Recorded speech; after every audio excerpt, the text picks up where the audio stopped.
Khudhu anni manasikakum. Ambillah manasik cara ibadah ini dari aku. Adapun perbuatan Nabi, perbuatan istri Nabi sebelum Nabi Muhammad, itu kalau diakui Nabi, baru dia menjadi sunnah.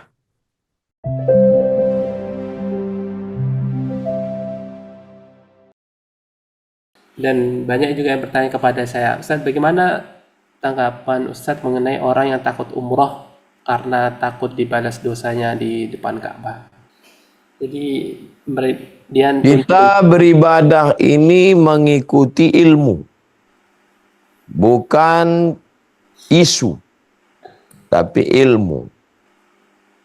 Jadi kalau kita beribadah karena ilmu, maka isu akan hilang. Tapi kalau suka isu, tidak tertarik pada ilmu. Maka berusahalah untuk berilmu, bukan berisu. Jadi bahwa kita berdosa, banyak silap, minum khamar, mabuk, judi, zina, bertaubat. Taubat nasuha. An-nadamu fil qalbi, menyesal dalam hati. Wal iqraru bil lisani, dinyatakan dengan lisan, astaghfirullahaladzim.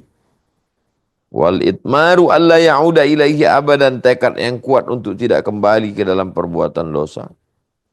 Mandi taubat, solat sunat taubat, at-taibu minadz dzambi kama la dzambalah, orang yang bertaubat seperti orang yang tak berdosa. Daftar, berangkat, tawaf, sa'i, tahallul. Jadi berilmu, jangan nonton video orang kerasukan, hantu, nanti takut dibuka dosanya di depan Ka'bah, dan bla bla bla bla dan seterusnya. Jadi kita berdasarkan ilmu, bukan takhayul, bukan khurafat, maka insya Allah Allah ampunkan dosa, Allah bukakan rezeki, beribadah dengan baik. Pulang dari umrah, perbaiki diri. Belajar tahsin, belajar ngaji, silaturahim, menjadi orang baik. Demikian, wallahu a'lam. Assalamualaikum warahmatullahi wabarakatuh. Ya Ustadz, Tuan Guru Sabu Somad, Alhamdulillah. Izin bertanya, mungkin kemarin juga ada bertanya dengan Ustadz Zain mengenai tentang sa'i ya, bahwa kemarin Ustadz Zain mengatakan bahwa pun udah ritualnya ketika sa'i diperbolehkan untuk minum zam-zam meskipun belum selesai sa'i. Adapun untuk ibadah ritual yang dicontohkan Siti Hajar itu melakukannya minum air zam-zam setelah berusaha, sehingga kita bisa mengambil hikmah bahwa kita bersusah payah dulu baru menikmati hasil jerih payah kita. Yang kedua terkait juga tadi Ustaz Zen, eh, jadi kemarin saya dapat cerita dan banyak juga cerita dari teman-teman saya meskipun saya belum pernah umroh ataupun haji ke Baitullah.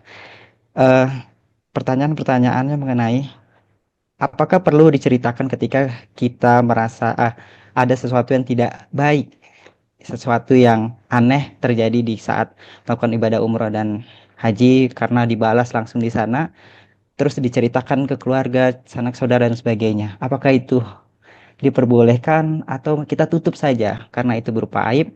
Karena tadi menakut-nakuti dan yang merasakan atau yang terjadi padanya dia cenderung pada oh aku tidak mabrur ini akhir umrohku, aku tidak haji, sudah mengklaim dirinya ketika dapat balasan langsung dari sana ataupun terjadi misalnya berkata yang tidak baik langsung dibalas di sana, oh dia mengklaim bahwa dia tidak mabrur, dia gagal dan sebagainya. Mungkin itu saja dan Tuan Guru Abdul Somad.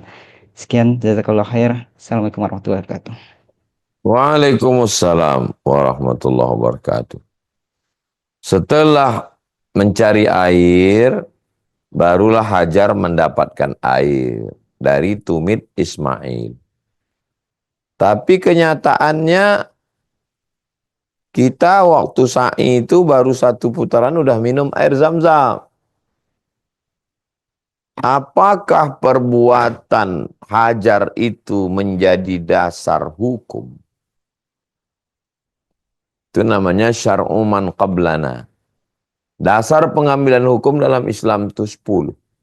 Quran, hadis, ijma', qiyas, syadduz zara'i, qaulus sahabi, istihsan, istishab, urf.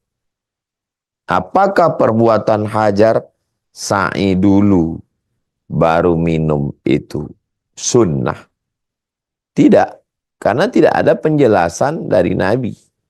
Nggak ada Nabi bilang kamu sa'i dulu baru minum, nggak ada. Yang ada habis tawaf minum. Makanya sunnahnya habis tawaf minum. Jadi yang diikuti itu adalah sunnah Nabi Muhammad SAW. Khudhu anni manasikakum. Ambillah manasik cara ibadah ini dari aku. Adapun perbuatan Nabi, perbuatan istri Nabi sebelum Nabi Muhammad, itu kalau diakui Nabi, baru dia menjadi sunnah. Kemudian kalau terjadi sesuatu selama di tanah suci Makkah, apakah diceritakan? Kalau dia masuk dalam amar ma'ruf nahi mungkar, ceritakanlah. Dalam nahi mungkar, melarang orang buat mungkar. Atau amar ma'ruf, ngajak orang buat baik, ceritakanlah. Tapi kalau hanya untuk angkuh sombong, biar dianggap aneh. Saya sering menghadapi jamaah haji, jamaah umroh pulang mengada-ngada cerita biar supaya dianggap hebat.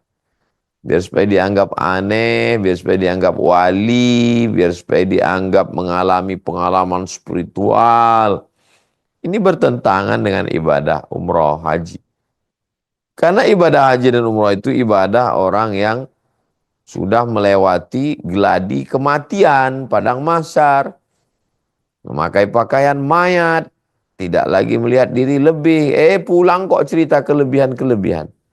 Jadi kalau ceritanya itu adalah nahi mungkar, bagus, nggak salah. Tapi kalau ceritanya hanya membranding diri, personal branding, menyatakan lebih hebat, mengalami pengalaman spiritual, sebaiknya ya nggak usah bohong lah. Demikian, wallahu a'lam bishawab.